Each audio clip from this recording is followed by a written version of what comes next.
In this video, I'm going to show you how you can take a month out of a long schedule. Now, long schedules are very handy so that you know who's working when and when vacations are scheduled and everything else.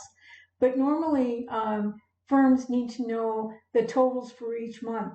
They need to know who's working, how much hours they owe them, and that type of thing.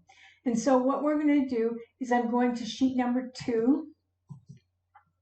And you have a drop down here for the month. So this is, I've got October in here now, so let's put in September.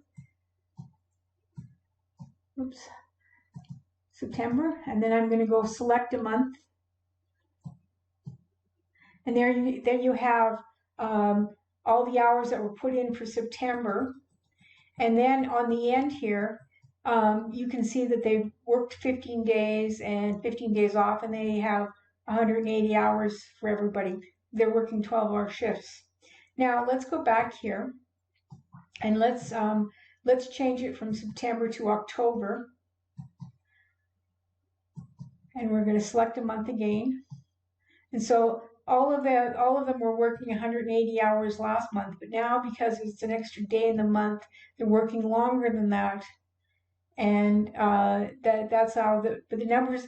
Your calculations don't change. These are just simply count if, and then totaling them.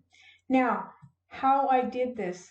The first thing I did is I set up on the second sheet here, is I set up the months that I'm going to have on my schedule, and then I have the start dates and the end date for each month.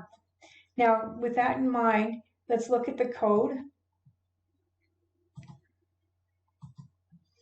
Okay, so the sub is a month, and then AS date is start date, E date is end date, S column, N column, and then row and column.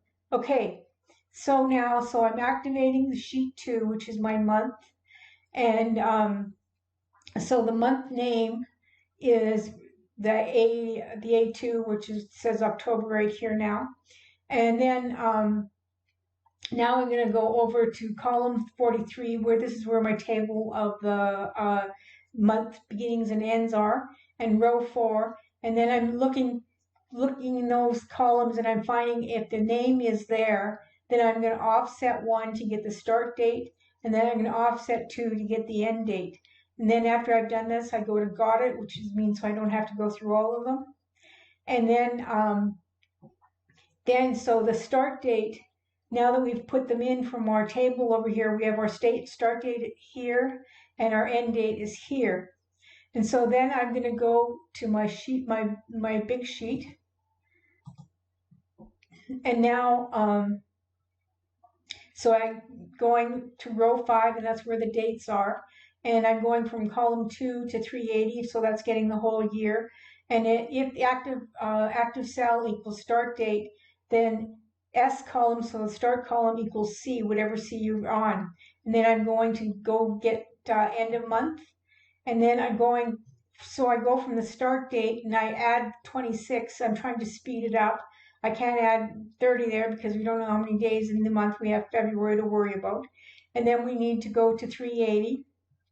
Same thing. If sheet 1 cells RC select, and if active cell equals end date, then end column equals the C.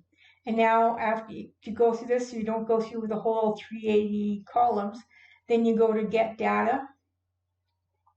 And now what we're going to do is we're going to sheet 1 range cells R for the beginning here, and then the start date, and then columns 23, which is taking everybody in, and end column, and then we're going to copy that, and then we're going back to sheet 2, and we're going to paste special in the fields that we have here. I will, of course, include all of my code in the description of my video. Please subscribe.